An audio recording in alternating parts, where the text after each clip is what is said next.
गुरुब्रह्मा गुरुविष्णु गुरुदेवो महेश्वरः गुरुसाक्षात् परब्रह्म तस्मै श्री गुरवे नमः।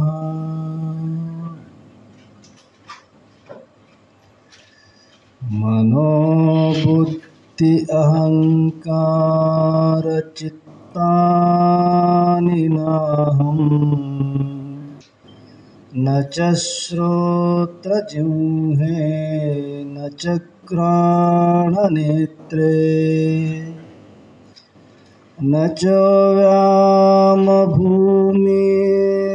तेजो न वायो चिदानन्दरूप शिवोऽहं शिवोऽहं चिदानन्दरूप शिवोऽहं शिवोऽहम् अहं निर्विकल्पे निराकाररूपी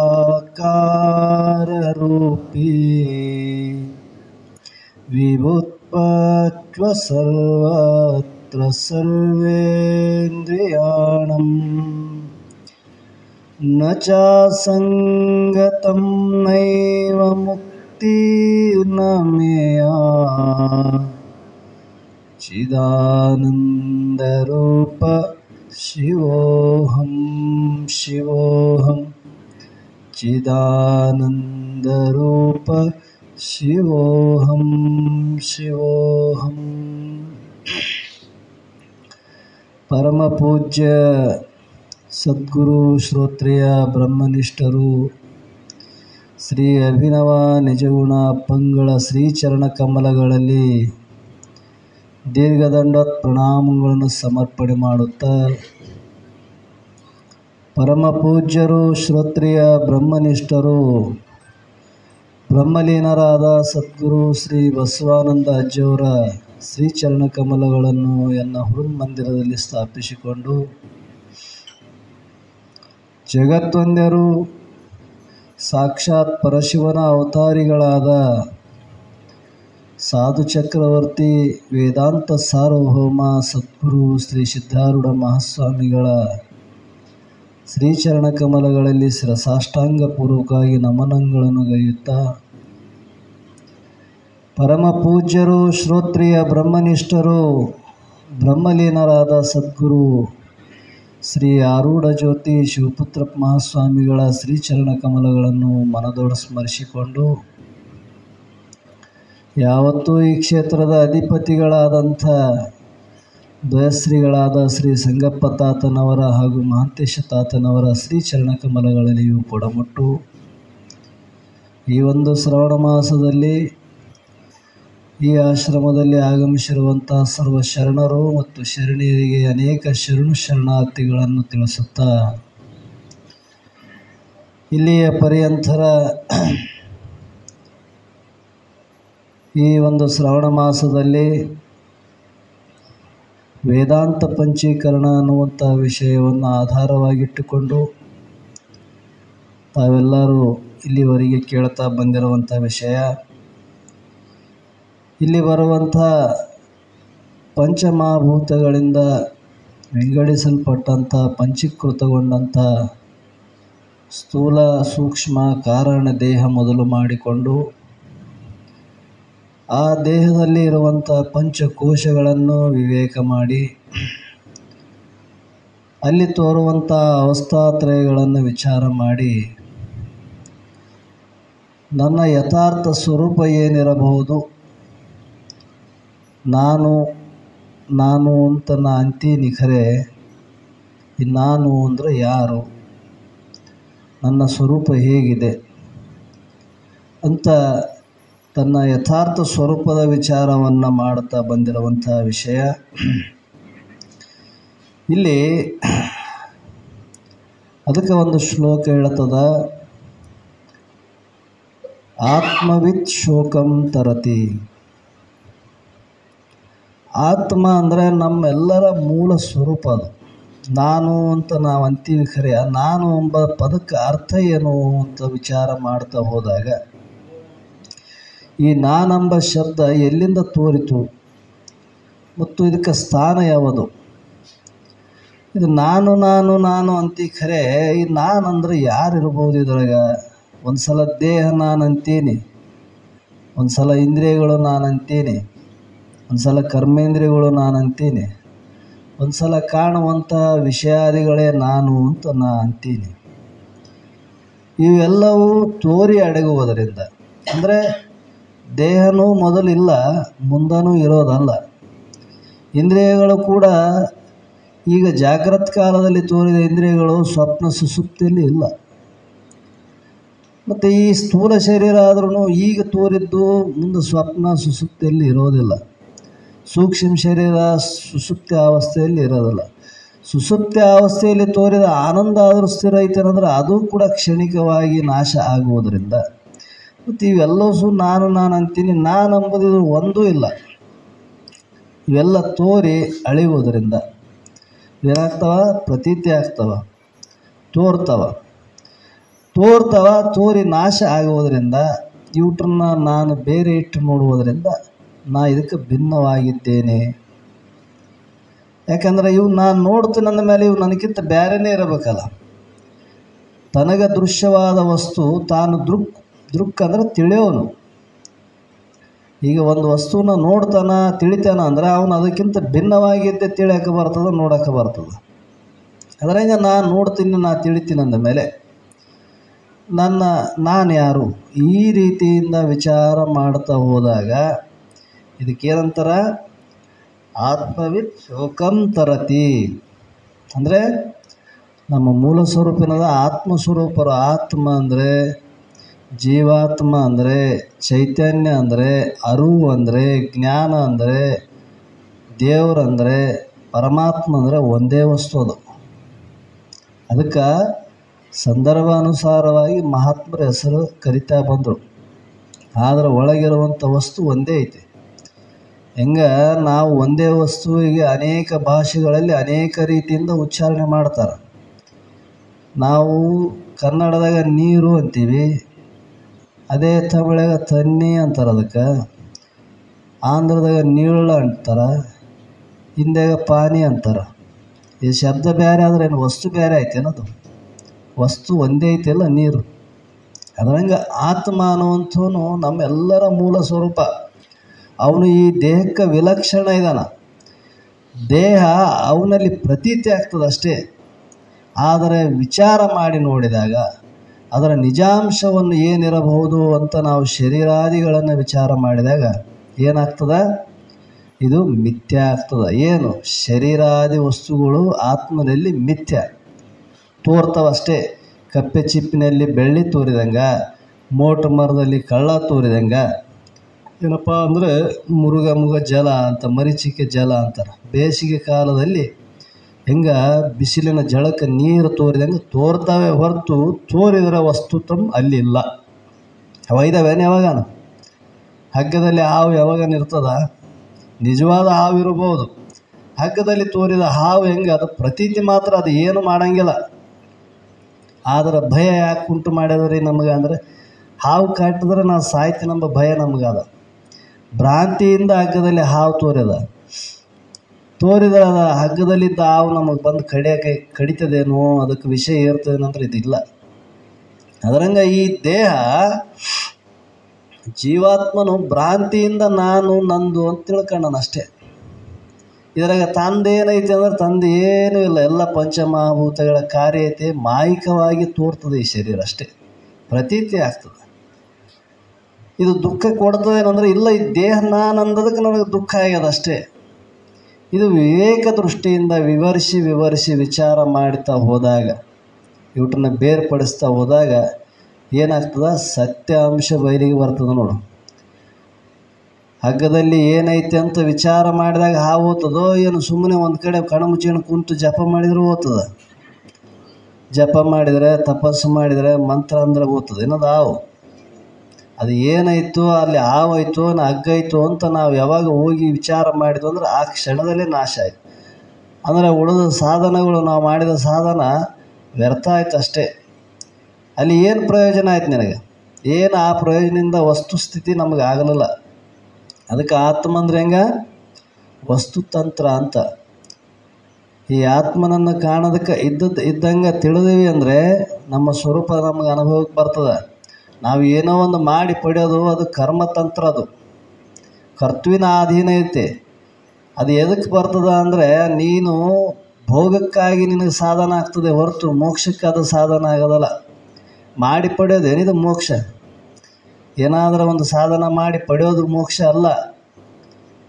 ಒಂದು ಜಪ ಮಾಡಿ ತಪಸ್ಸು ಮಾಡಿ ಯೋಗ ಮಾಡಿ ಹಿಂಗೆ ಹೊಸ್ದಾಗಿ ಪಡ್ಕೊಂಬರೋದಲ್ಲ. ಅದು ಮೊದಲೇ ನಾವು ಮುಕ್ತ ಸ್ವರೂಪರೀವಿ.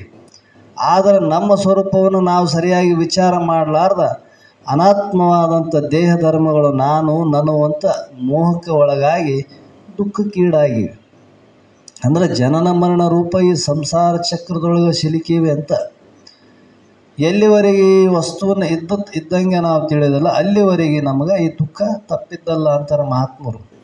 ಎಷ್ಟು ಜನ್ಮ ಆದ್ರೂ ಈ ಜನ್ಮಕ್ಕೆ ಬರೋದೆ ಚಲೋ ಆಯ್ತಲ್ರಿ. ಹುಟ್ಟು ಬರ್ತೀವಲ್ಲ ಅಂದ್ರೆ ಸಲನಾಗ್ರಿ ಹುಟ್ಟು ಬಂದ್ರೆ ಏನು ತಪ್ಪೈತೆ ಅಂದರೆ ಹುಟ್ಟಕ್ಕೆ ಯಾರು ಬೇಡ ಅಂದಾರ ಮಹಾತ್ಮರು. ನೀ ಸಲನೂ ಹುಟ್ಟಿವ ಯಾರು ಬೇಡ ಅಂದಾರ. ಇನ್ನೂ 1000 ಸಲ ಇನ್ನೂ ಯುಗ ಎಷ್ಟೋ ಸಲ 4 ಯುಗ ಪಲಟ್ ಆಗತ್ತಾನ ಹುಟ್ಟಿಬ. ದುಃಖ ಆಗೋದು ನಿನಗೆ ಆಗ್ತದೋ ಏನು ಅವ್ರಿಗೆ ಆಗ್ತದೆ? ಹೇಳೋರಿಗೆ ದುಃಖ ಆಗಂಗಿಲ್ಲ. ಆ ದುಃಖದಿಂದ ತಪ್ಪಿಸಿಕೊಳ್ಳಬೇಕು ಅನ್ನಂಗಿದ್ರೆ ನೀ ವಿಚಾರ ಮಾಡಿ ಅದನ್ನು ಬೇರ್ಪಡಿಸಿ ತಿಳ್ಕಂದ್ರು ಅವ್ರು. ಯಾಕಂದರೆ ಬಹಳ ಸಲ ವಿಚಾರ ಮಾಡಿವಿ. ಜನನ ಮರಣ ಅನ್ನುವಂಥದ್ದು ಸಾಮಾನ್ಯ ದುಃಖ ಅಲ್ಲ. ಈ ಮಧ್ಯದ ದುಃಖನೇ ನಮಗೆ ತಾಪ ತಾಳಕ್ಕಾಗವಲ್ವು ಅಂದರೆ ಜನನ ಮರಣ ದುಃಖ ಅಷ್ಟು ಸುಲಭವಾಗಿರೋದಿಲ್ಲ. ಜನ್ಮಾಂತರ ಯಾವ ಜನ್ಮಕ್ಕೆ ಹೋಗ್ತೀವೋ ಎಲ್ಲಿ ಬರ್ತೀವೋ ಇದು ಯಾರಿಗೂ ಗೊತ್ತಿಲ್ಲ. ಯಾಕಂದ್ರೆ ಅವ್ರವ್ರ ಕರ್ಮಗಳು ಅವ್ರವ್ರ ವಾಸನೆಗಳೇ ಅವರಿಗೆ ಸಾಧನ ಆಗ್ತಾವೆ ಮುಂದೆ. ಇವತ್ತು ನಾವು ಏನು ವಾಸನೆ ಇಟ್ಕೊಂಡು ಹೋಗ್ತೀವಿ ಅದೇ ಆಗಿ ಹುಟ್ಟಿ ಬರ್ತೀವಿ. ಮರಣಕಾಲದಲ್ಲಿ ಏನೇನು ನೆನೆಯೋನು ಅಂತನಾಗಿ ಪುಟ್ಟುವನು ಅಂತ ನಿಜಗುಂಡ್ರು ಹೇಳಿದ್ರು ಅವರು. ಅಂತ್ಯಕಾಲದಲ್ಲಿ ಏನೇನಾಗಿ ನೆನೆಯೋನು. ಈಗಲ್ಲ, 1ನೇ ತರಗತಿಯಿಂದ 10ನೇ ತರಗತಿ ತನಕ ಓದ್ಯಾನ ಖರೆ. ರಿಸಲ್ಟ್ ಬರೋದು ಯಾವಾಗ? 10ನೇ ಪರೀಕ್ಷೆ ಕುಂತಾಗ ರಿಸಲ್ಟ್ ಬರ್ತದೆ. ನಾ 1ನೇಲಿಂದ ಓದಿಕೆ ಅಂತ ಬಂದಿನಂದ್ರೆ ಕೊಡ್ತಾರೇನು ಮಾರ್ಕ್ಸ್ ಅವರು? ನೀ ಇದು ಬರೀ ನೀವು ಓದಿದ್ದು ಓದಿಲ್ಲ ಅನ್ನೋದಕ್ಕೆ ಅದು ರಿಸಲ್ಟೇ ಸಾಕ್ಷಿ.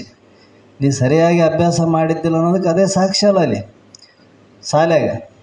ಅದ್ರಂಗೆ ನಾವು ಇಷ್ಟೆಲ್ಲ ಕೇಳೀವ್ರಿ, ಅವ್ರದ್ದು ಕೇಳೀವಿ, ಆ ಗುರುಗಳದ್ದು ಕೇಳೀವಿ, ಇಲ್ಲಿ ಶಾಸ್ತ್ರ ಕೇಳೀವಿ, ಅವ್ರು ಹೇಳ್ಯಾರ ನಾವು ಇಂಥದ್ದು ಮಾಡೀವಿ ಅದು ಮಾಡಿರ್ಬೋದು, ಇಲ್ಲ ಅಂತ ಹೇಳಂಗಿಲ್ಲ. ನಿನಗೆ ರಿಸಲ್ಟ್ ಯಾವಾಗ ಬರ್ತದ? ಮರಣಕಾಲದಲ್ಲಿ. ಅಲ್ಲಿ ನಿನಗೆ ಇವೇನೇನು ನೆನಪು ಬರ್ತಾವೆ ನೋಡು, ಹಂಗಾಗಿ ಹುಟ್ಟಬೇಕಾಗ್ತದಂದ್ರೆ ಅವ್ರು. ಸಾಯಂಕಾಲಕ್ಕೆ ಏನಾಗಿ ಏನು ನೆನ್ತೀವನು ಯಾರಿಗೆ ಗೊತ್ತು? ಅವರು ನೋಡಿದರೆ ಜೀವ ಪ್ರಾಣ ಹೋಗೋ ಸಂದರ್ಭ ಅವ್ರಿಗೈತೆ. ಅವನಿಗೆ ಬಾಯಿಗೆ ಮಾತು ಬರುವಲು. ಇವರಿದ್ರೆ ಏನು ಹೆಂಗೆ ಯಾರಿಗೆ ಕೊಟ್ಟಿದ್ದೇನು ಎಷ್ಟು ಕೊಟ್ಟಿದ್ದೆ ಹೇಳೋದು ಬರ್ಕಂತೀವಂತ ಇವ್ರು ಅಂತಾರೆ. ಅವಿದ್ರೆ ನಾನೇ ಓದ್ತೀನೋ ನಂದು ಕೇಳ್ರೆ ಅವ್ನು ಹೇಳಕ್ಕೆ ಬಾಯಿ ಬರುವುದು. ಇವಿದ್ರೆ ಮನೆಗೆ ಬಡ್ದಾಡ್ತಾವ, ಎಲ್ಲಿಟ್ಟನ ಎಲ್ಲೇನಿಟ್ಟನ ಕೇಳ ಮೊದಲು ಈಗ ಕೇಳಿಕೆ ಅಂತ. ಯಾರಿಗನ್ನು ನನಗೆ ಕೊಟ್ಟನೋ ಏನೋ ಅವಿದ್ರೆ ಅಲ್ಲಿಗೆ ಹೊಂಟದು. ಮತ್ತು ಹಂಗೂ ಬರ್ಬೋದು. ನನ್ನ ಮಗ, ನನ್ನ ಹೆಂಡ್ತಿ, ನನ್ನ ಮಕ್ಕಳು, ನನ್ನ ಹೊಲ ಅಂತ ಬಂತಂದ್ರೆ ಮತ್ತೆ ಹಂಗೆ ಆಗಿ ಬರ್ಬೇಕು ನೋಡಿ.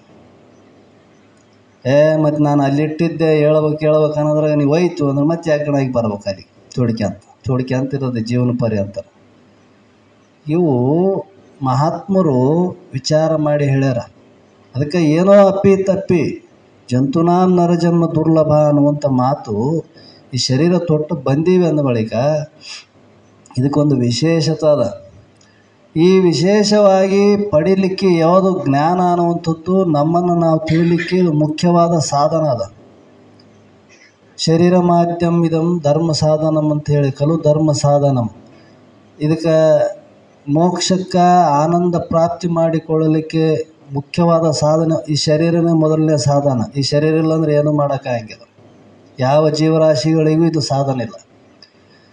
ಮತ್ತು ಇಂಥ ಶರೀರ ಸಾಧನ ಬಂದಾಗ ಇದನ್ನು ಪ್ರಾಪ್ತಿ ಮಾಡಿಕೋ ಅನಿತ್ಯವಾದಂಥ ವಸ್ತುಗಳಲ್ಲಿ ನೀನು ಚಿತ್ತವನ್ನು ಹರಿಸಿದೆಪ್ಪ ಅಂತಂದರೆ ಇನ್ನು ಏನು ಮಾಡ್ತದಪ್ಪ ಅಂತಂದ್ರೆ ಅನೇಕ ಜನ್ಮಗಳಲ್ಲಿ ತಿರುಗಿಸಿ ಬಳಲಿಸಿ ಹೋಗ್ತದೆ. ಬೆಕ್ಕು ಮರಿ ಹಾಕ್ತದೆ. ಅವು ಮರಿ ಹಾಕಿದಾಗ ಅವು 7 ದಿವಸ ಕಣ್ಣೇ ತೆರೆಯಂಗಿಲ್ಲ ಮರಿಗಳು. ಆ 7 ದಿವಸದಾಗ 7 ಸ್ಥಳ ಬದಲಾವಣೆ ಮಾಡಿರ್ತದಂಥದ್ದು ಬೆಕ್ಕು. 7 ಜಾಗ ಬದಲಿ ಮಾಡಿಟ್ಟಿರ್ತದೆ. ಯಾಕಂದ್ರೆ ಅದು ಗೊತ್ತೈತಿ ಇವು ಕಣ್ಣು ತೆರೆದಿಲ್ಲ, ನಾನು ಈಗ ಎಲ್ಲಿ ಇಟ್ಟು ಬಂದ್ರೂ ನಾವು ಸುಮ್ಮನೆ ಇರ್ತಾವೆ. ಯಾಕೆ ಅವು ಕಣ್ಣೇ ಇಲ್ಲ, ನೋಡೋಕೆ ಬರೋಂಗಿಲ್ಲ. ಯಾವಾಗ ಕಣ್ಣು ತೆರೆದೇವು ಅಂದ್ರೆ ಆಯ್ತು, ಅದೇ ಸ್ಥಳ ಕಾಯಂ, ಎಲ್ಲಿ ಬಿಟ್ಟಿವಿ ಅದೇ ಲಾಸ್ಟ್. ಅದ್ರಂಗೆ ಈ ಶರೀರ ಅನ್ನುವಂಥದ್ದು ಬಂದಾದ ಇಲ್ಲಿ ಏನನ್ನ ಕಣ್ಣು ಮುಚ್ಕೊಂಡು ಕುಂತೀವಪ್ಪ ಅಂತಂದರೆ 80 ಲಕ್ಷ ಯೋನಿಗಳಿಗೆ ತಿರ್ಸಿಬಿಡ್ತದೆ ನೋಡಿ ಇದು ಮಾಯ. ನಮಗೆ ಗೊತ್ತಾಗಿಲ್ಲ. ಯಾಕಂದರೆ ವಿವೇಕ ಅನ್ನುವಂಥದ್ದು ಕಣ್ಣು ನಮಗೆ ಭಗವಂತ ಕೊಟ್ಟಾನ, ಅದನ್ನು ಉಪಯೋಗ ಮಾಡಬೇಕು. ಯಾವುದಕ್ಕಾಗಿ? ನಿತ್ಯ ಸುಖವನ್ನು ನಾನು ಯಾವಾಗ ಪ್ರಾಪ್ತಿ ಮಾಡಿಕೊಂಡನೋ, ಈ ದುಃಖದಿಂದ ನಾನು ಯಾವಾಗ ಬಿಡುಗಡೆ ಆದೇನೋ ಅನ್ನೋದಕ್ಕೆ ಆ ವಿವೇಕ ಬಳಕೆ ಮಾಡಬೇಕೆ ಹೊರತು ಅನಿತ್ಯವಾದ ದ್ರವ್ಯ ಪ್ರಾಪ್ತಿಗಾಗಿಲ್ಲ. ಇಲ್ರಿ ಭಾಳ ಸುಖ ಐತಿ, ಯಾರು ಜಗತ್ತಿನಾಗ ಕೇಳ್ರಿ, ಭಾಳ ದೊಡ್ಡ ಶ್ರೀಮಂತ ಇದ್ದಾನಂದ್ರೆ ಅವನಿಗೆ ಸುಖ ಎಷ್ಟೈತೆ ಅಂತ ಅವರಲ್ಲಿ ಹೋಗಿ ಕೇಳಿದ್ರೆ ಗೊತ್ತಾಗ್ತದೆ ನಮಗೆ. ನಾವು ಅಂದ್ಕೊಂಡು ಸುಖವಾಗಿರ್ತಾರಂತ. ಅಷ್ಟು ಸುಖವಾಗಿರೋಂಗಿತ್ತಂದ್ರೆ ಮಹಾತ್ಮರಲ್ಲಿ ಆ ರಾಜ ಮಹಾರಾಜರು ಓದಿದ್ದಿಲ್ಲ. ಸಿದ್ಧಾರೂಢರ ಸ್ಥಾನದಲ್ಲಿ 40 ದೇಶದ ರಾಜರು ಬಂದು ಭೇಟಿಯಾಗ್ಯಾರ ಅವ್ರಿಗೆ. ಇವರು ಆ ರಾಜರ ಲೀಸ್ಟನ್ನು ಕೂಡ ತೆಗೆದಾರ. ಬೀದರ್ದ ಶ್ರೀಗಳು, ಶಿವಕುಮಾರ ಶ್ರೀಗಳು ಎಲ್ಲರ ಲೀಸ್ಟ್ ತೆಗೆದಾರ. ಅವರು ಎಲ್ಲ ರಾಜರ ವಂಶಸ್ಥರನ್ನು ಭೇಟಿಯಾಗಿ ಬಂದಾರ. ಅವರು ಇನ್ನು ಕೆಲವು ರಾಜರದ ಸಿಕ್ಕಿಲ್ಲ ಅಂತ ಅವರೇ ಹೇಳ್ತಾರೆ. ಅಂದರೆ ಅವರೇನು ಸಾಮಾನ್ಯರಿದ್ದಿಲ್ಲ, ಅವ್ರಿಗೆ ಅಷ್ಟಭೋಗ ಐಶ್ವರ್ಯ ಒಂದಿದ್ರೆ ಒಂದಿಲ್ಲ ನಮಗೆ.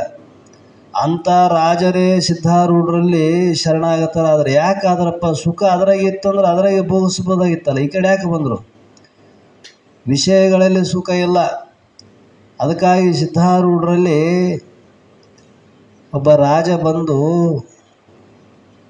ಸಿದ್ಧಾರೂಢರ ಸನ್ನಿಧಾನಕ್ಕೆ ಬಂದು ಅಪ್ಪ, ನಮ್ಮನ್ನು ರಕ್ಷಣೆ ಮಾಡೋ ಕರ್ತವ್ಯ ನಿಂದದ, ನಾವು ನಿನಗೆ ಶರಣಾಗತರಾಗೀವಿ, ನೀನೇ ನಮಗೆ ಉದ್ಧಾರ ಮಾಡಬೇಕು, ನಮ್ಮನ್ನು ನೀ ಕೈ ಬಿಡಬಾರ್ದು ಅಂತ ಹೋಗಿ ಸಿದ್ಧಾರೂಢರಲ್ಲಿ ನಮಸ್ಕಾರ ಮಾಡಿದ. ಸಿದ್ಧಾರೂಢರು ಎದ್ದು ಹಿಂಗೆ ದಾರಿ ನಡೆಯಕತ್ತಿದ್ರು ಅವರು.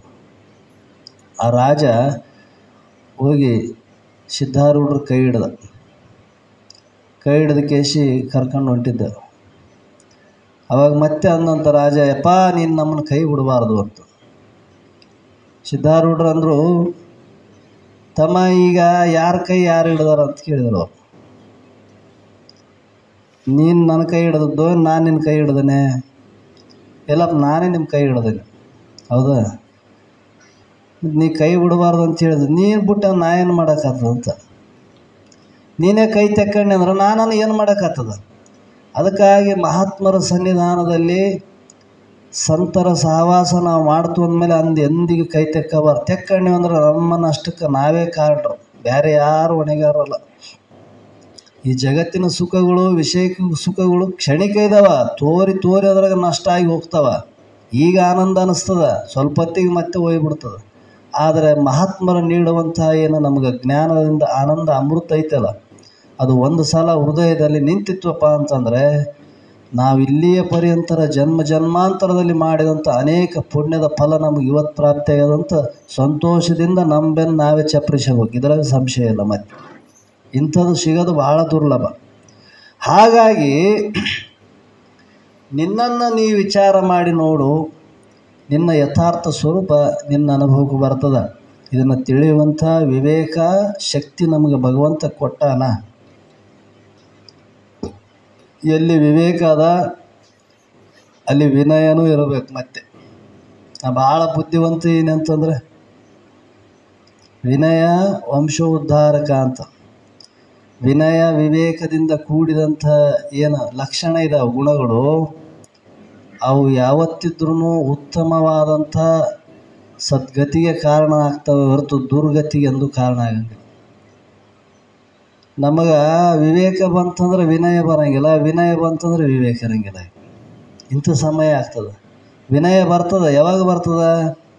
ನಮಗೆ ಭಾಳ ಕಷ್ಟ ಆದಾಗ, ಭಾಳ ದುಃಖ ಆದಾಗ ವಿನಯ ಬರ್ತದೆ. ನಮಗೆ ಇನ್ನೊಬ್ಬರಲ್ಲಿ ಕಿಂಕರತ್ವ ಬರ್ತದೆ. ಆದರೆ ಸುಖ ದುಃಖ ಸಮಾನ ಭಾವ ಇರಬೇಕು ವಿನಯ ಅಂದರೆ. ಸುಖದಿರಲಿ ದುಃಖದಿರಲಿ, ಇವತ್ತು ಬೇಕಾದ್ದು ಭೋಗ ಐಶ್ವರ್ಯ ನಮಗೆ ಯಥೇಚ್ಛವಾಗಿದ್ದರೂ ಕೂಡ ನಮ್ಮ ವಿನಯ ಹೋಗಬಾರ್ದು. ಮಹಾತ್ಮರಲ್ಲಿ ಶರಣರಲ್ಲಿ ಯಾವತ್ತಿಗೆ ಕಿಂಕರತ್ವದಿಂದ ಇರಬೇಕೆ ಹೊರತು ದುರ್ವರ್ತನದಿಂದ ನಡಿಬಾರ್ದು. ಯಾಕಂದರೆ ಯಾರು ಹೆಂಗಿರ್ತಾರಂತ ಹೇಳೋಕ್ಕೆ ಬರೋಂಗಿಲ್ಲ. ಅವರ ಅಂತರ್ಭಾವವನ್ನು ನಾವು ತಿಳಿಲಿಕ್ಕೆ ಸಾಧ್ಯ ಇಲ್ಲ. ನಮ್ಮ ಬುದ್ಧಿ ಎಷ್ಟಿರ್ತದಂದ್ರೆ ವಿಷಯ ಮಟ್ಟಕ್ಕೆ ಇರ್ತದೆ ಹೊರತು ಆ ವಿಷಯಕ್ಕೆ ಅತೀತವಾದಂಥ ಸ್ಥಿತಿಯನ್ನು ತಿಳಿಯೋ ಶಕ್ತಿ ನಮ್ಮ ಬುದ್ಧಿಗೆ ಇರೋಂಗಿಲ್ಲ. ಆ ಮಟ್ಟಕ್ಕೆ ನಾವು ಹೋಗ್ಬೇಕಾಗಿತ್ತು ಅಂದರೆ ಯಾವಾಗಲೂ ತೆಗ್ಗಿ ಹೋಗ್ಬೇಕಂತ. ವಿನಯ ಕಿಂಕರತ್ವ ಅಂದ್ರೇನು? ಯಾವಾಗೂ ಮನುಷ್ಯ ದುರು ಅಹಂಕಾರದಿಂದ ನಡಿಬಾರ್ದು ಅಂತ. ಶರಣರಲ್ಲಿ ಮಹಾತ್ಮರಲ್ಲಿ ಅವರು ಯಾವಾಗ ಈ ಗುಣಲಕ್ಷಣ ನಮಗೆ ಬಂದು ಅಂದರೆ ಅವರೇ ಕರೆದು ನಮಗೆ ಉಪದೇಶ ಮಾಡ್ತಾರೆ. ನೀ ಧನ್ಯ ಆಗು, ಹಿಂಗೆ ತಿಳ್ಕ, ನೀವು ಉದ್ಧಾರ ಆಗ ಅಂತ ಅವರೇ ಹೇಳ್ತಾರೆ. ಅವರೇನು ನಮ್ಮಲ್ಲಿ ಏನು ನೋಡೋಂಗಿಲ್ಲ, ಇವೆರಡೇ ನೋಡ್ತಾರೆ ಅವರು. ಯಾರಲ್ಲಿ ವಿನಯ ವಿವೇಕದಿಂದ ಕೂಡಿದಂಥ ವಿದ್ಯೆ ಜ್ಞಾನ ಇರ್ತದೆ ಅದು ಜಗತ್ತಿಗೆ ತನಗೂ ಹಿತಕ್ಕೆ ಕಾರಣ ಆಗ್ತದೆ. ಇಲ್ಲಾಂದ್ರೆ ಅದು ಭಾಳ ದುಃಖಕ್ಕೆ ಕಾರಣ ಆಗ್ತದೆ. ಗುರು ಉಪದೇಶ ಅಂದ್ರೆ ಏನು? ಮಹಾತ್ಮರ ನಾವು ವಾಕ್ಯಗಳನ್ನು ಕೇಳಿ ಅದನ್ನು ಸರಿಯಾದ ರೀತಿಯಿಂದ ಸದ್ಬಳಕೆ ಮಾಡಿದಾಗ ಮಾತ್ರ ಅದು ಸಾಧನಕ್ಕೆ ಆಗ್ತದೆ. ಒಂದೇಳಕ್ಕೆ ಅದನ್ನು ಏನನ್ನು ದುರುಪಯೋಗ ಮಾಡ್ಕೊಂಡೀವಿ ಮತ್ತು ದುರ್ಗತಿಗೆ ನಾವೇ ಕಾರಣ ಆಗ್ತೀವಿ. ಇಲ್ಲಿ ಶರೀರ ನೀನಲ್ಲ, ದೇಹ ನೀ ಅಲ್ಲ, ಇಂದ್ರಿಯ ನೀನಲ್ಲ, ನೀ ಹುಟ್ಟೋನಲ್ಲ, ನೀ ಸಾಯೋನಲ್ಲ, ನಿನಗೆ ಜನನಿಲ್ಲ, ನಿನಗೆ ಮರಣ ಇಲ್ಲ ಅಂತ ಹೇಳ್ತದೆ ಶಾಸ್ತ್ರ. ಮತ್ತು ಶರೀರ ಈ ಎಲ್ಲ ಶರೀರದಲ್ಲಿ ಸುಖ ದುಃಖಗಳು ಶರೀರಕ್ಕೆ ಸಂಬಂಧ ಇದ್ದಾವ, ನಿನಗೆ ಏನಿಲ್ಲಪ್ಪ, ನೀ ಇದಕ್ಕಿಂತ ಕಡಿಗಿದ್ದಿ ಅಂತ ಶಾಸ್ತ್ರ ಹೇಳಿದವು. ಶರೀರ ನಾನಲ್ಲ, ಇಂದ್ರಿಯ ನಾನಲ್ಲ, ಎಲ್ಲ ನಾನಲ್ಲ ಅಂತ ಹೇಳ್ಯಾರ. ಮತ್ತು ಎಲ್ಲ ನಾನು ಅಂದಮೇಲೆ ಇದರಿಂದ ನಡೆದ ಕೆಲಸನೂ ನಾನಲ್ಲ ಅಂತ ತಿಳ್ಕೊಂಡು ಮನಸ್ಸಿಗೆ ಬಂದಂಗೆ ನೀವು ವರ್ತನೆ ಮಾಡಿದರೆ ಹಿಂಗೂ ಇದ್ದಾರೆ. ಆರೂಢ ಜ್ಯೋತಿ ಶಿವತ್ರಪ್ಪ ಮಹಾಸ್ವಾಮಿಗಳು ಶಾಸ್ತ್ರ ಹೇಳೋಕಲ್ಕೆ ಹೇಳ್ತಿದ್ರು ಹಿಂಗೆ ಅವರು. ದೇಹ ನೀನಲ್ಲ, ದೇಹ ನೀನಲ್ಲ, ಇಂದ್ರಿಯ ನೀನಲ್ಲಪ್ಪ, ನೀನು ಪರಿಪೂರ್ಣ ಆತ್ಮ ಸ್ವರೂಪ ಇದ್ದೆ. ಈ ಜಗತ್ತೆಲ್ಲ ಆತ್ಮ ಅದ ನೋಡಿ, ಎಲ್ಲರ ಆತ್ಮ ಸ್ವರೂಪ ಇರಿ, ಇದ್ರಾಗ ಯಾರಿಗೆ ಭೇದ ಇಲ್ಲ ಅಂತ ಅವ್ರು ಹೇಳಿದರು. ಅವಾಗ ಇರ್ತಾರೆ ಕೆಲವರು ಶಾಸ್ತ್ರ ಕೇಳೋರು, ಅದ್ರಾಗ ಬುದ್ಧಿವಂತರು ಶಾಣೆಯವರು. ಶಾಸ್ತ್ರ ಕೇಳಿ ಪಾಪ ಭಾಳ ಭಕ್ತಿಯಿಂದ ಇಬ್ಬರು ಗಂಡ ಹೆಂಡತಿ ಬಂದು ಮುಂದೆ ಕುಂತು ಕೇಳ್ತಿದ್ರು ಆರೂಢ ಜ್ಯೋತಿ ಶಿವತ್ರಪ್ಪ ಸ್ವಾಮಿ. ಶಾಸ್ತ್ರ ಕೇಳಿ ಶಾಸ್ತ್ರ ಬಿಟ್ಟ ಮೇಲೆ ಎದ್ದು ಹೊರಗೆ ಹೊಂಟ್ರು ಗಂಡ ಹೆಂಡತಿ. ಅದ್ರಾಗ ಒಬ್ಬನು ಇದ್ದ ಪಂಡಿತ, ಅವನು ಹೋಗಿ ಅವನು ಹೆಂಡತಿ ಕೈ ಹಿಡ್ದಂತ, ಕೈ ಹಿಡ್ಕೊಂಡು ಕರ್ಕೊಂಡು ಹೊಂಟ. ಏನಿದೆ ಅಂತ. ಏನು ಮತ್ತು ಇಷ್ಟೊತ್ತಾನೆ ಏನು ಕೇಳಿದ್ದೀನಿ ನಾನು? ಎಲ್ಲ ಆತ್ಮ ಅಂತ ಹೇಳಿದಲ್ಲ. ಕೈ ಹಿಡ್ಕೊಂಡಿದ್ದು ಆತ್ಮ ಐತಿ, ಹಿಡ್ದವನು ಆತ್ಮ ಇದ್ದಾನ ಅಂದಂತ. ಯಾರು ಕೈ ಹಿಡ್ದೀನಿ ಆತ್ಮ ಐತೆ, ಮತ್ತು ನಾನು ಹಿಡ್ಕೊಂಡವನು ಆತ್ಮ ಐತಿ, ಇದ್ರಾಗ ಏನು ಭೇದ ಐತೆ? ಗುರುಗಳು ಹೇಳಿಲ್ಲೇನು, ಇಷ್ಟೊತ್ತನ ಕೇಳಿಲ್ಲೇನಂದ. ಆವಾಗ ಅವನಿಗೆ ಮತ್ತೆ ಮಾತೇ ಬರಲಿಲ್ಲ. ಅವ್ನು ಪಾಪ ಅಮಾಯಕ, ಏನು ಮಾತು ಬರಲಿಲ್ಲ. ಯಪ್ಪ ಏನಿದು ಶಾಸ್ತ್ರ, ನೀವು ಹಿಂಗೆ ಹೇಳಿದ್ರಿ, ನಾವು ಹಿಂಗೆ ಕೇಳಿದ್ವಿ, ಇವನಿತ್ತ ನಾನು ಹೆಣ್ತಿ ಕೈ ಹಿಡ್ಕೊಂಡು ಹೊಂಟಾನ, ಏನು ಮಾಡ್ಬೇಕಿದು?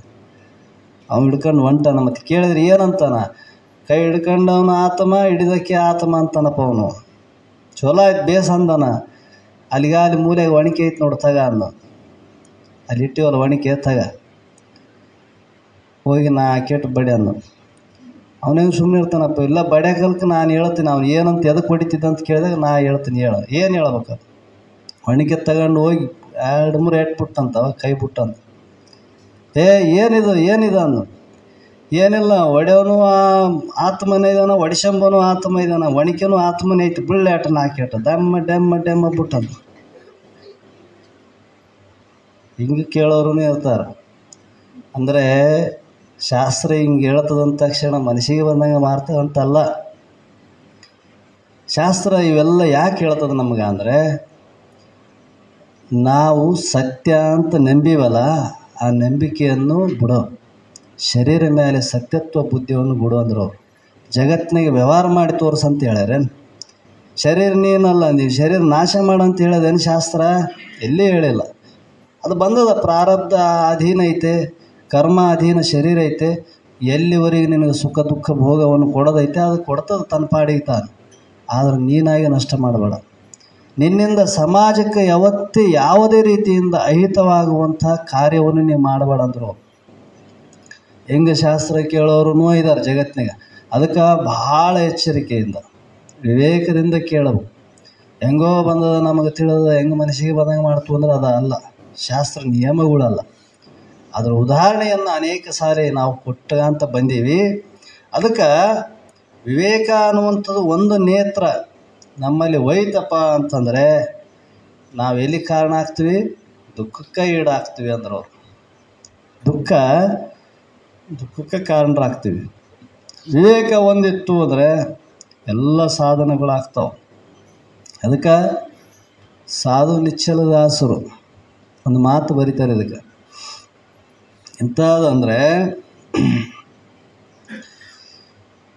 ಆತ್ಮವಿತ್ ಶೋಕಂ ತರತಿ ಅಂತ ಈ ಒಂದು ಶ್ಲೋಕಕ್ಕೆ ಒಂದು ಮಾತನ್ನು ಅಲ್ಲಿ ಆಧಾರವಾಗಿ ಇಟ್ಕೊಂಡು ಅವ್ರನ್ನೂ ಬರ್ಕೊಂಬಂದಾರ. ಆತ್ಮ ಅಂತ ಯಾರಿಗೆ ಅನ್ನಬೇಕು? ಆತ್ಮ ಅಂತಂದರೆ ಅದು ಹೇಗಿದೆ, ಅದರ ವಿವೇಕವನ್ನು ಮಾಡುವಂಥ ವಿವೇಕ ಅಂತ ಇದಕ್ಕೆ ಯಾವ್ದು ರೀತಿಯಿಂದ ಕಂಡುಹಿಡಿಬೇಕು ಅಂದರೆ ಅದಕ್ಕೊಂದು ಮಾತು ಬರೆದ್ರು ಅವರು.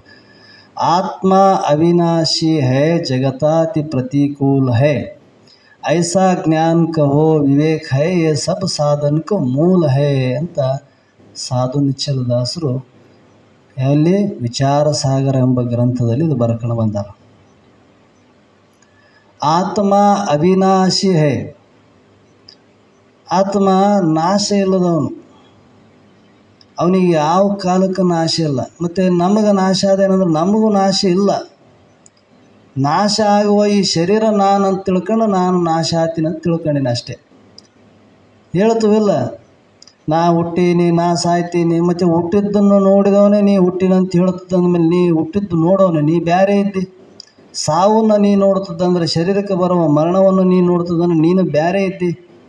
ಈ ಶರೀರ ನಿನ್ನಲ್ಲಿ ತೋರ್ಯದ, ಒಂದು ದಿವಸ ನಾಶ ಆಗ್ತದೆ. ಆದರೆ ನಿನಗೆ ಮಾತ್ರ ಯಾವ ರೀತಿಯಿಂದ ನಾಶ ಇಲ್ಲ. ಯಾಕೆ? ನೀ ಮೂರು ಕಾಲದೊಳಗೆ ಮೂರು ಅವಸ್ಥೆಯೊಳಗೆ ಬೇರಿಟ್ಟು ಅರಿಯುವಂಥ ಸಾಕ್ಷಿ ರೂಪ ನೀನಾಗಿದ್ದೆ ಅಂದರೆ ನೀನು ಅವಿನಾಶಿ ಇದ್ದೆ ಅಂತ. ನಿನಗೆ ನಾಶ ಇಲ್ಲ. ನಮಗೆ ಯಾವತ್ತೂ ನಾಶ ಇಲ್ಲ. ಜೀವಾತ್ಮನಿಗೆ ಯಾವ ಕಾಲಕ್ಕೂ ನಾಶನೇ ಇಲ್ಲ. ಆದರೆ ಈ ನಾಶರೂಪವಾದ ದೇಹವನ್ನು ಮೋಹ ಮಾಡಿಬಿಟ್ಟಿವಿ ನಾವು. ಬಹಳ ಜನ್ಮಾಂತರ ಈ ಮೋಹ ಬಂಧನ ಪಾಶ ಆಗಿ ಕುಂತದ ನಮಗೆ. ಶರೀರ ಇಲ್ಲ ಅಂದ್ರೆ ನಾ ಇಲ್ಲ ಅಂತ ತಿಳ್ಕೊಂಬಿಟ್ಟಿವಿ. ಮತ್ತು ಶರೀರ ನೀ ತಾಯಿಗರ್ಭಕ್ಕೆ ಬರೋಕ್ಕಿಂತ ಮೊದಲು ಇತ್ತೇ ನೀ ಶರೀರ? ಮತ್ತು ನೀ ಇಲ್ಲೇನು? ನೀ ಇದ್ದಿ, ನೀ ಮೊದಲು ಇದ್ದಿ, ಈ ಶರೀರ ಬಂದಾಗೂ ಇದ್ದಿ, ಮುಂದೆ ಶರೀರ ನಾಶ ಆದಾಗೂ ಇರೋವನೇ.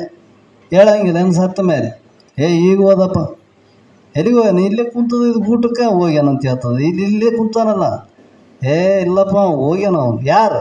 ಜೀವಾತ್ಮ ಹೋಗ್ಯಾನ. ಅಂದ್ರೆ ಅವನು ಸತ್ತಿಲ್ಲ ಅಂದಂಗೆ ಆಯ್ತು. ಶರೀರ ನಾಶ ಆಗ್ಯದ, ಇಲ್ಲಿ ಊಟಕ್ಕೆ ಪಡೆದ್ವಿ. ಅವ ಏನೈತಿ? ಹೋಗೋನಲ್ಲ ಬರೋನಲ್ಲ. ಆದ್ರೆ ನಾವು ತಿಳ್ಕೊಂಡೀವಿ ದೇಹ ಹೋದ್ರೆ ಅವನು ಹೋಗ್ಯಾನ ಅಂದರೆ ಅವನಿಗೆ ಅವಿನಾಶಿ, ಅವನ ನಾಶ ಇಲ್ಲ. ಜಗತ್ತಾತಿ ಪ್ರತಿಕೂಲ ಹೇ, ಜಗತ್ತು ಭಿನ್ನಾದ, ನಿನಕ್ಕಿಂತ ವಿಭಿನ್ನವಾಗಿ ತೋರ್ತದ ನೋಡು. ಇದು ಸಮಾಧ ಏನು? ಜಗತ್ತು ಒಂದೇ ಅದ, ಭೇದ ಇದಲ್ಲ, ಭಿನ್ನ ಇದು. ಯಾಕಂದರೆ ನಿನ್ನ ಲಕ್ಷಣನೇ ಬೇರೆ ಅದ, ಇದರ ಲಕ್ಷಣನೇ ಬೇರೆ ಅದ. ಇದು ತೋರ್ತದ, ನಾಶ ಆಗ್ತದ. ಇದು ಮಾಯಿಕ ಅದ. ಇಂಥ ಜಗತ್ತಿಗೆ ಭಿನ್ನನಾಗಿದ್ದು ಐಸಾ ಜ್ಞಾನ ಕಹೋ ವಿವೇಕ ಹೈ. ಇಂಥ ಜ್ಞಾನವನ್ನು ಯಾರು ಮಾಡಿಕೊಂಡ್ರ, ಈ ಜಗತ್ತು ತನಕ್ಕಿಂತ ಭಿನ್ನವಾಗಿದ್ದು ಈ ಜಗತ್ತನ್ನು ಅರಿಯುವಂಥ ಸಾಕ್ಷಿ ರೂಪನೇ ನಾನು ಇದ್ದೇನೆ ಅಂತ ತಿಳಿದುವಂಥ, ಮತ್ತು ಆತ್ಮ ಅವಿನಾಶಿ ಅಚಲ್ ಅಂದ್ರೆ ಅವನು ಹೋಗೋನಲ್ಲ ಬರೋನಲ್ಲ, ಸ್ಥಿರ. ಬಯಲು ಮೊದಲು ಇತ್ತು, ಈಗೂ ಅದ, ಮುಂದೆ ಈ ಮಠ ಕಿತ್ತು ಬಿಸಾಕಿದಾಗೂ ಅದು ಬಯಲು ಇರೋದೆ. ಬಯಲು ತಂದು ಹಾಕ್ಯಾರಿದ್ರೆ ಯಾರನ್ನ? ಬಯಲು ತಂದು ಹಾಕ್ತೀವಿ ನಾವು ಮಠ ಕಟ್ಟಬೇಕಾದ್ರೆ? ಇಲ್ಲ, ಅದು ಮೊದಲೇ ಐತೆ. ಕಟ್ಟಿದಾಗ ಅಳತಿಗೆ ಬಂದದಷ್ಟೇ. ಗಾಡಿ ಕಟ್ಟಿ ಏನಪ್ಪ ಬೈಲನ್ನ ಅಳತೆ ಮಾಡ್ತೀವಿ, ಇಷ್ಟು ಫೀಟ್ ಉದ್ದ ಐತೆ, ಇಷ್ಟು ಫೀಟ್ ಅಗಲ ಐತಿ. ಏನು ಅಳತೆ ಮಾಡಿದಪ್ಪ? ಗಾಡಿ ಅಳತೆ ಮಾಡಿದ್ದೆ, ಬೈಲನ್ನ ಅಳತೆ ಮಾಡಕತ್ತದ. ಬೈಲು ಮಹಾಬೈಲ್ ಐತೆ. ಅದು ಇದಕ್ಕೆ ಏನಾನ ವಿಕಾರ ಐತೇನು? ಈ ಮಠ ಕೆಡಿದ್ರೆ ಬೈಲು ಏನಾರ ನಾಶ ಆಗ್ತದೇನೋ, ಬೈಲಿಗೆ ಏನಾರ ದುಃಖ ಆಗ್ತದೇನೋ? ಏನಿಲ್ಲ. ಅದು ಮೊದಲು ಅದು ಅಂಟೇ ಇಲ್ಲ, ಗಾಡಿಗೆ ಅಂಟೇ ಇಲ್ಲ. ಅದು ನಾವು ಕುಂತಿದ್ದೆ ಬೈಲ್ನಾಗೆ ಕುಂತೀವಿ, ಏನು ಗಾಡಿಗೆ ಕುಂತೀವಿ? ಗಾಡಿಗೆ ಕುಂದ್ರಕ್ಕೆ ಬರ್ತದ? ಸತ್ತಾಗ ಕುಂದ್ರಸ್ತಾರೆ ಗಾಡಿಗೆ. ಅಲ್ಲಿ ತಾನಂತ ಇರ್ತದಲ್ಲ ಈ ಶರೀರ, ಎಲ್ಲಿ ಕುಂದಿರ್ತದೆ? ಬೈಲಿನಾಗೆ ಕುಂದ್ರಬೇಕು ನೋಡಿ. ಅಂತಂದರೆ ಈ ಬೈಲಿಗೆ ನಾಶ ಇಲ್ಲ, ಹೋಗೋದು ಇಲ್ಲ, ಬರೋದು ಇಲ್ಲ, ಅವನು ಅಚಲ. ಅದರಂಗೆ ಇಂಥ ಜ್ಞಾನವನ್ನು, ವಿವೇಕವನ್ನು ಮಾಡುವಂಥದ್ದು ಏನದಲ್ಲ, ಇದಕ್ಕೆ ಐಸಾ ಜ್ಞಾನ ಕಹೋ ವಿವೇಕ ಹೈ. ಇಂಥ ಜ್ಞಾನ ಉಳ್ಳವನಿಗೆ ವಿವೇಕಿ ಅಂತ ಕರಿಬೇಕು. ನಾವು ಯಾರ್ಯಾರನ್ನು ವಿವೇಕಿ ಅಂತೀವಿ. ಏನಪ್ಪ ಮತ್ತು ಹೆಂಗೈತೆ ಮನ್ಯಾಗ ಸಂಸಾರ, ಏನು ಮಾಡಿದೆ ನಿನ್ನ ಕೈ ಮೇಲೆ? ನನ್ನ ಕೈ ಮೇಲೆ 4 ಮಂದಿ ಮಕ್ಳಿಗೆ ಮದುವೆ ಮಾಡೀನಿ, 2 ಅಂತಸ್ತು ಮನೆ ಕಟ್ಸೀನಿ, ಮತ್ತು 8 ಎಕರೆ ಹೊಲ ತಗೊಂಡೀನಿ, ಬ್ಯಾಂಕಿನಾಗ ಒಂದು 50 ಲಕ್ಷ ರೊಕ್ಕ ಇಟ್ಟೀನಿ. ಬಾಬಾ ಭಾರಿ ಮಾಡಿದೆ, ಭಾಳ ಬುದ್ಧಿವಂತ ನೋಡಿ. ನಿನ್ನಂತೂ ಬುದ್ಧಿವಂತಿಲ್ಲ ಅಂತ ನಾವು ಅಂತೀವಿ. ಏನು ಮಾಡಿದ್ದೆಪ್ಪ? ಉಳಿಯೋದು ಒಂದಾನ ಮಾಡಿದ್ದೆ, ಹೊಲ ನಿನ್ನ ಹೆಸರು ಉಳಿತದೆ, ಅದು ಇನ್ನೊಬ್ಬರು ಪಾಲಾಗ್ತದೆ, ಯಾವಾಗ ಆಗ್ತದೋ ಗೊತ್ತಿಲ್ಲ. ಮನೆ ಆದ್ರೆ ಹಿಂಗೆ ಇರ್ತದೆ, ಅದು ಒಂದು ದಿವಸ ಬಿದ್ದು ಹೋಗೋದು. ಈ ಮಕ್ಕಳಾದ್ರೆ ಶಾಶ್ವತ ಹಿಂಗೆ ಭೂಮಿ ಮೇಲೆ ಇರ್ತದೆ, ಇವು ಒಂದು ದಿವಸ ನಾಶ ಇದ್ದವು. ಮತ್ತು ಇದ್ರಾಗ ಉಳಿಯೋದು ಏನು ಮಾಡಿದ್ದೆ ಅಂತ ಮಹಾತ್ಮರ ದೃಷ್ಟಿಯಲ್ಲಿ. ವ್ಯವಹಾರ ಮಾಡಬಾರ್ದು ಅಂತ ಹೇಳಿಲ್ಲ, ಪ್ರಪಂಚ ವ್ಯವಹಾರಕ್ಕಾಗಿ ಐತೆ.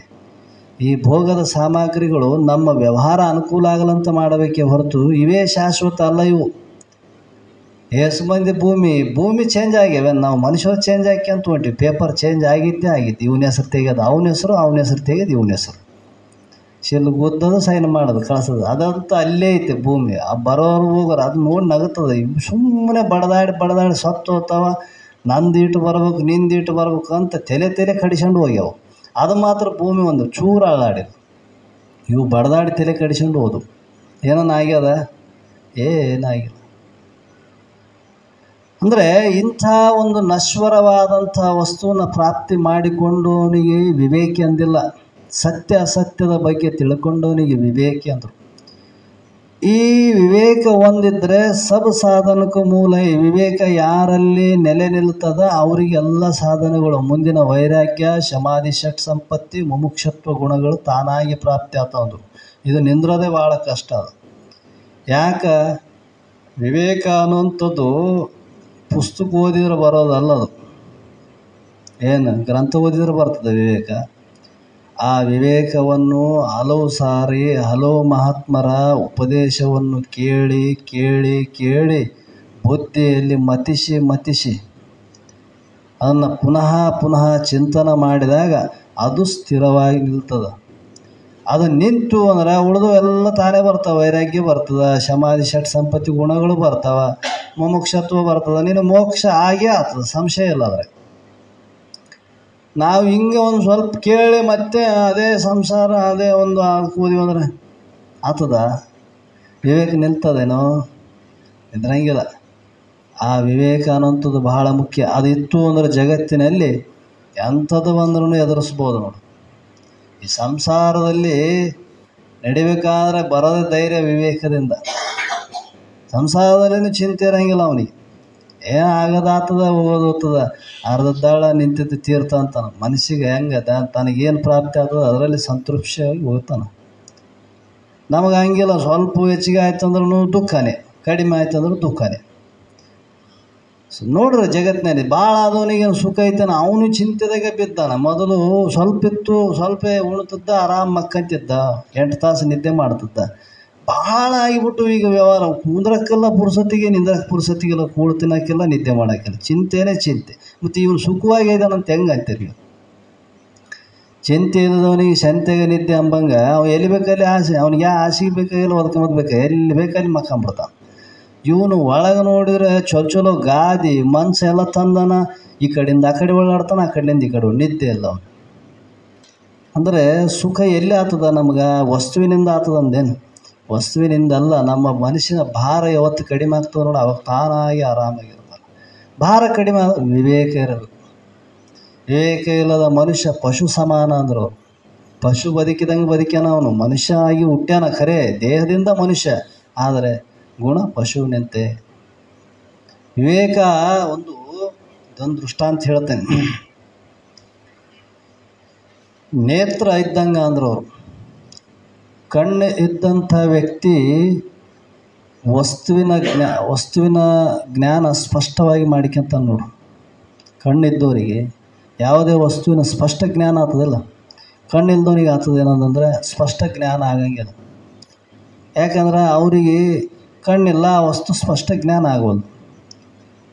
ಮತ್ತು ಕಣ್ಣಿದ್ದವರಿಗೆ ಅಂದರೆ ಅವರು ಆ ದೃಷ್ಟಿಯನ್ನು ಹೋಲಿಸ್ಯಾರಷ್ಟೇ. ಕಣ್ಣಿಲ್ದವ್ರು ಸುಮಾರು ಅಂತ ಅರ್ಥ ಅಲ್ಲ. ಅವರಷ್ಟು ಬುದ್ಧಿವಂತರು ಯಾರೂ ಇರೋಂಗಿಲ್ಲ ಮತ್ತು ಜಗತ್ತೇ. ನಮಗೆಲ್ಲ ಇದ್ದಕ್ಕೇಸಿ ನಾವು ತೆಗಿಗೆ ಬಿಡ್ತೀವಿ, ಎಲ್ಲ ಕೂಟನ ಭಗವಂತ ತೆಗಿಗೆ ಬಿಡ್ತೀವಿ ನಾವು. ಅವ್ರಿಗೆ ಏನಿಲ್ಲ, ಅವ್ರು ಎಲ್ಲಿ ಹೆಜ್ಜೆ ಇಡಬೇಕು, ಎಷ್ಟ್ರಾಗ ನಡಿಬೇಕು, ಹೆಂಗೆ ತಿರುಗಬೇಕು, ಎಷ್ಟ್ರಾಗ ಓಡಾಡ್ಬೇಕಂತ. ನಮ್ಮ ಇತನ ಮಗ ಬರ್ತದೆ, ಅವ್ನು ಸಹ ಸ್ಟೇಟ್ ಬರ್ತದೆ. ನಾನು ಅದನ್ನೇ ನೋಡ್ತಿದ್ದೆ, ಅವ್ನು ಹೆಂಗೆ ಬರ್ತಾನೆ ಬಾಗಲ್ಯಾಗ, ಹೆಂಗೆ ಓದ್ತಾನ, ಕರೆಕ್ಟ್ ಹೆಜ್ಜೆ ಇಡ್ತಾನ. ಅಂದ್ರೆ ಅವ್ರಿಗೆ ಅಷ್ಟು ಭಗವಂತ ಅವ್ರಿಗೆ ಸಾಮರ್ಥ್ಯ ಕೊಟ್ಟಿರ್ತಾನೆ, ಅವ್ರಿಗೆ ಸಾಮಾನ್ಯ ಕೊಟ್ಟಿರಂಗಿಲ್ಲ. ಅದರಂಗೆ ಒಬ್ಬ ರಾಜನಲ್ಲಿ ಒಂದು ಕಾಡಿನಾಗ ಒಬ್ಬತ್ತ ಇದ್ದ. ಅವನು ಎರಡೂ ಕಣ್ಣು ಇರಲಿಲ್ಲ. ಅವನು ಭಾಳ ವಿವೇಕಿ, ಅಂದರೆ ಎರಡು ಕಣ್ಣು ಇರಲಿಲ್ಲ, ಕಾಡಿನಾಗ ವಾಸ ಮಾಡ್ತದ. ಅದೇ ಕಾಡಿಗೆ ಒಬ್ಬ ರಾಜ ತಮ್ಮ ಸೇನಾಧಿಪತಿ ಮಂತ್ರಿ ಒಡಗೂಡಿ, ಸೈನಿಕರು ಒಡಗೂಡಿ ಬೇಟೆ ಆಡ್ಬೇಕಂತ ಹೋದಾಗ ಅವನು ಸೈನಿಕರು ಮುಂದೆ ಇರ್ಬೇಕಲ್ಲ. ಮತ್ತು ಸೈನಿಕರು, ಅವನಿಂದ ಸೇನಾಪತಿ, ಅವನಿಂದ ಮಂತ್ರಿ, ಅವನಿಂದ ರಾಜ. ಈ ಕಾಡಿನಾಗ ಹೋಗಾಡಿ ಏನಾಗ್ಬಿಡ್ತು, ಅವರು ಎಲ್ಲರೂ ದಾರಿ ತೆಕ್ಕಿಬಿಟ್ರು, ದಿಕ್ಕಿಗೊಬ್ಬರು ಆಗಿಬಿಟ್ರು. ಸೈನಿಕ ಒಂದು ಕಡೆ ಆದ, ಸೇನಾಪತಿ ಒಂದು ಕಡೆ ಆದ, ಮಂತ್ರಿ ಒಂದು ಕಡೆ ಆದ, ರಾಜ ಒಂದು ಕಡೆ. ತಿರ್ಕ್ಯಾಂತ ಹೋದರು. ಎಲ್ಲ ತಿರುಗಾಡಿ ಬರೋದ್ರೆ ದಾರಿ ತಪ್ಪಿದ್ರು. ಆವಾಗ ಸೈನಿಕ ಬಂದು ನೋಡಿದ, ಒಂದು ಹುಲಿ ಹಿಡಿಬೇಕಂತ ಹೊಂಟ್ರು. ಅದು ಹುಲಿನೂ ಒಂದು ಕಡೆ ಹೋಯ್ತು, ಅದನ್ನು ಹುಡ್ಕಾಗ ದಿಕ್ಕಿಗೊಬ್ಬರು ಹೋಗಿಬಿಟ್ರು ಅವರು. ಸೈನಿಕ ಬಂದು ನೋಡಿದ, ಅಲ್ಲಿ ಒಬ್ಬ ಕುಂತಿದ್ದಲ್ಲಿ ಇವ ನೇತ್ರಹೀನ ಅಂತ ವ್ಯಕ್ತಿ.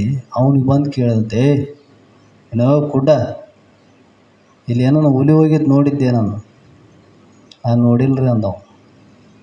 ನಾನು ನೋಡಿಲ್ಲ, ಹುಲಿ ಹೋಗಿದ್ದು ನನಗೆ ಗೊತ್ತಿಲ್ಲ. ಮುಂದಕ್ಕೆ ಹೋದವ.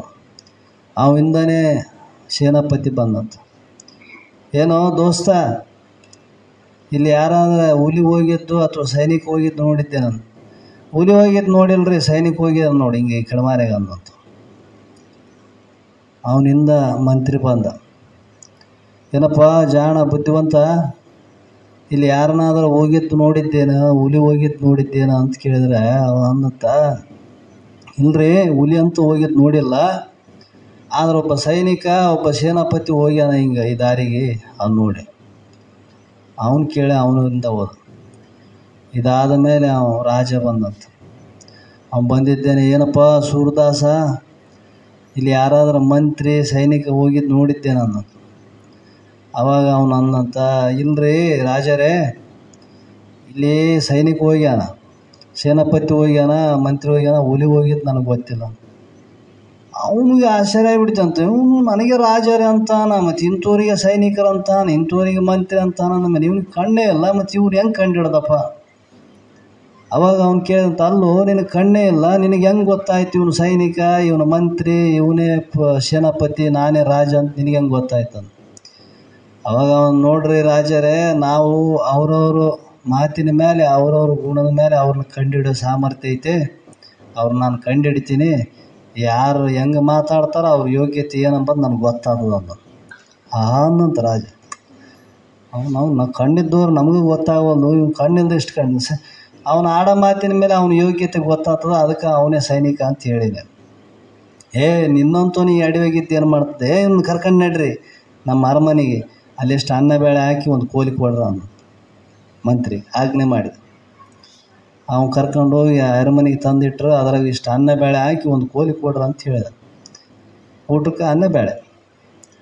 ಆವಾಗ ಅವನು ರಾಜನಿಗೆ ಒಂದು ದಿವಸ ರತ್ನಮಾರನು ಬಂದ. ರತ್ನಮಾರು ಅವ್ರ ರತ್ನ ನೋಡಿ ಕೇಸಿ ರಾಜನಿಗೆ ಅನಿಸ್ತಂತ, ಇವನು ಕಣ್ಣಿಲ್ದಾನೆ ಇಷ್ಟು ಕಂಡಿಡ್ದಾನ, ಇವನಿಗೆ ಒಂದು ಸಲ ಯಾಕೆ ತೋರಿಸಬಾರ್ದು, ಇವ್ರು ರತ್ನ ಖರೆ ಇದಾವೋ ಒಂದು ಸುಳ್ಳು ಇದಾವೆ ಇದ್ರಾಗ.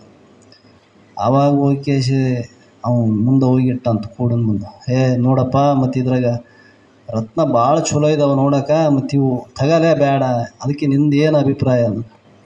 ಕೊಡ ರಾಜ ನನ್ನ ಕೈಯಾಗ ಅಂತ. ಕೈಯಾಗ ಹಿಡ್ಕೊಂಡು ಹಿಂಗೆ ಅಗರಿಸಿ ನೋಡಿದ. ರಾಜ ಇದ್ರಾಗ ಮೋಸ ಐತೆ ಅನ್ನಂತ. ನಮ್ಮ ಕಣ್ಣಿದ್ದವ್ರಿಗೆ ಗೊತ್ತಾಗಲ್ದು, ನಿನಗೆ ಹೆಂಗೆ ಗೊತ್ತಾಯ್ತು? ಇಲ್ಲ ರಾಜ, ಇದ್ರಾಗ ಮೋಸ ಇದ್ದಾವ, ಇದ್ರಾಗ ಒಂದು ರತ್ನ ಮಾತ್ರ ಚಲೋ ಐತಿ, ಉಳಿದು 2 ಸುಮಾರು ಇದಾವೆ ನೋಡು. ಹೆಂಗೆ ಗೊತ್ತಾಯ್ತು? ನಾನು ಸುಳ್ಳು ಹೇಳಿದ್ರೆ ಆಯ್ತು, ಕಲ್ತಂಡು ಕೊಟ್ಟು ಇದ್ರಾಗ ಉಸುಗೈತೆ ನೋಡಂದಂತ. ಅವಂದಂತ ಮತ್ತೆ ಅನಿವಾರ್ಯ ಅಲ್ಲ ರಾಜ, ಅವಾಗ ಕುಟ್ಟಿ ನೋಡಿದ್ರೆ ಖರೆ ಅಂದ್ರೆ ಉಸುಗು ತುಂಬಿದ್ದಾರಂತಂದ್ರೆ ಅವು ಮಾರಕ್ಕೆ ಬಂದವನು ಸುಮ್ಮನೆ ಆದಂತ. ಇಲ್ರಿ ಸುಳ್ಳು ಇದಾವೆ 2. ಆ ರಾಜನಿಗೆ ಆಶ್ಚರ್ಯ ಆಯ್ತಂತ. ನಾವು ಕಣ್ಣಿದ್ದವರಿಗೆ ನೋಡೋಕೆ ಬರಲಿಲ್ಲ, ಇವನು ಇಷ್ಟು ನಿನಗೆ ಹೆಂಗೆ ಗೊತ್ತಾಯ್ತು?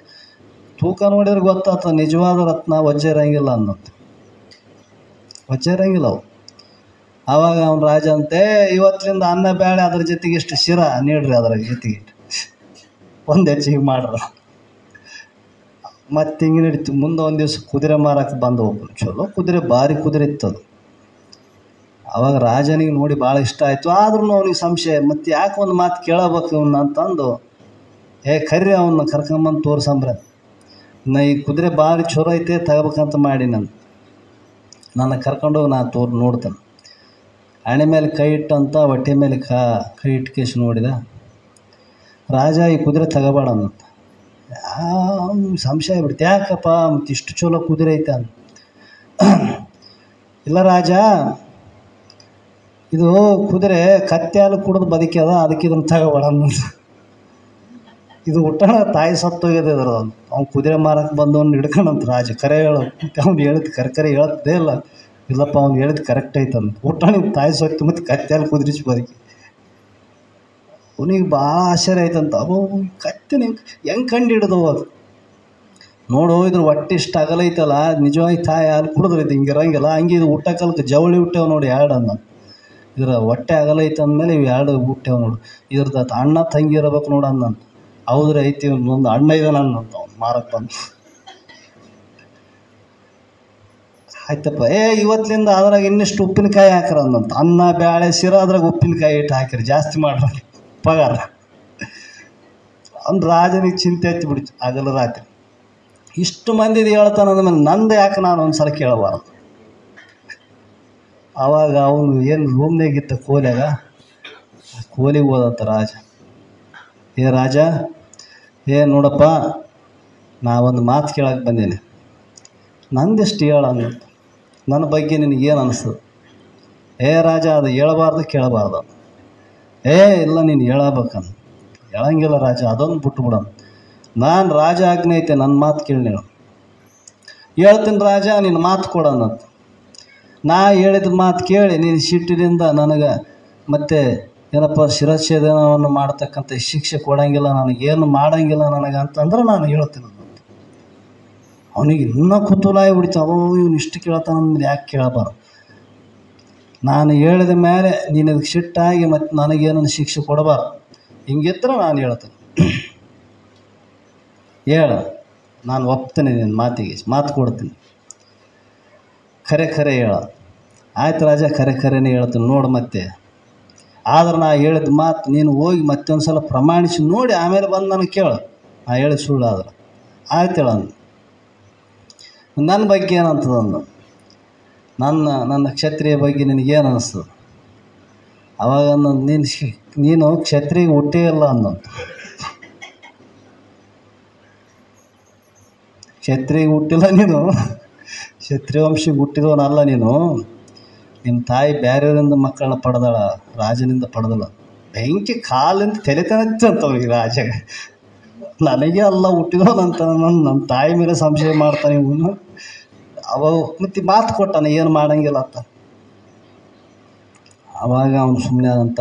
ಈಗ ನೋಡು ರಾಜ, ನನ್ನ ಮಾತು ಮೇಲೆ ಸಿಟ್ಟಾಗಬೇಡ. ಬೇಕಾದ್ರೆ ನಿಮ್ಮ ತಾಯಿ ಇದ್ದಾಳಲ್ಲ, ಹೋಗಿ ಕೇಳಿ, ಆಕಿನ ಕೇಳಿ ಬಾ.